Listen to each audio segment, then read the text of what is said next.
il disait que quand Moïse il avait demandé de voir la gloire de Dieu, ben dans le fond, il disait que Dieu, il pouvait, personne peut, mettons, Yahweh a répondu, personne ne peut voir ma gloire parce que sinon il va mourir.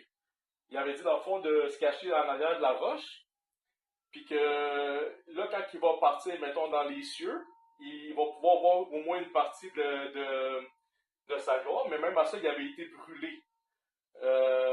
Comme je dis, ça, c'est l'interprétation de Mauro Bellino. Fait qu'il disait, dans le fond, ça serait comme des vaisseaux spatials. Là. On entend beaucoup, comme je dis, le disclosure ces derniers temps, du nouveau terme qui est plus UFO, mais qui est rendu UAP. D'ailleurs, il y a un nouveau film bientôt qui va sortir avec Steven Spielberg là, qui s'appelle Disclosure.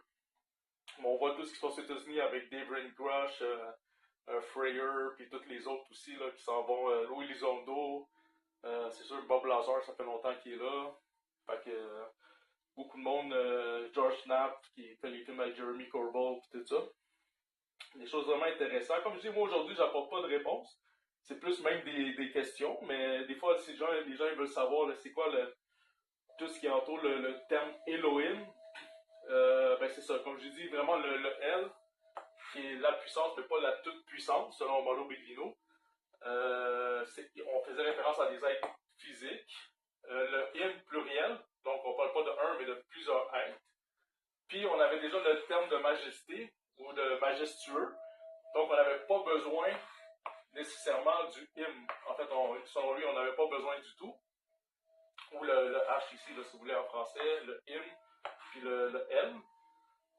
Puis comme je dis dans les langues arabes aussi, là, on voit le H déjà. Donc on sait que ça veut dire la majesté dans les langues sémitiques.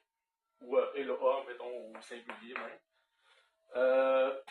Fait que là, dans le fond, c'est ça. Fait que dans le fond,